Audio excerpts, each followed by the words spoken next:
Okay, I've been waiting for this one. We have a social system. I'm thinking of games like Stardew Valley again, like Persona, Danganronpa. So these games focus a lot on the characters, and they have a way for you as a player to choose specific characters and get to know them more. I think that a social system in a game is really, really intriguing, especially if you have good characters. I don't think it's that hard to implement. I think in the technical side of things, it's pretty easy. I think the harder part is actually writing good characters. You want characters that have interesting stories so that people want to do the social features of the game and learn more and get closer to the NPCs. I know when I was a lonely high schooler, I loved social systems in games because it gave me that feeling of human connection when I wasn't getting it in real life. When you have a social system, your characters are forced to be written better because you have more depth and your characters will have more opportunities for the player to learn about them. I really like social systems. I'm gonna put it in A tier. I really think it makes the game better. Kind of building off of that, next we have romance. If you asked me like 5 years ago what I thought about romance, I'd probably put it in the same tier as social,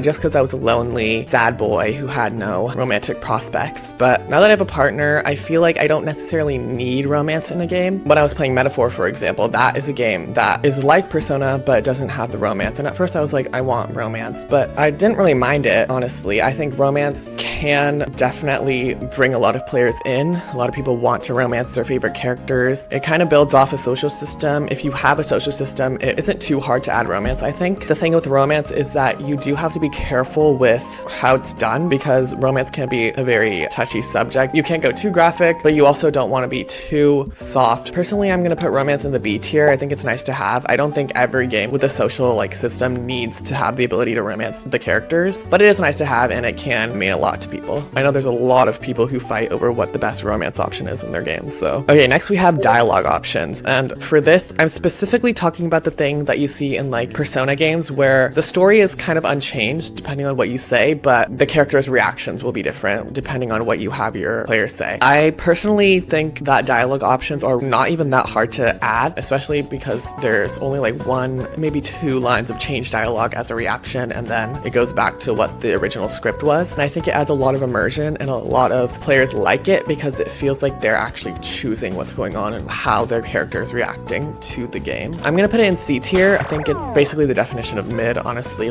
Not in a bad way. I think it definitely is a good feature to have, but also there are games that don't really have dialogue options that are, I think, pretty good. Full video on YouTube.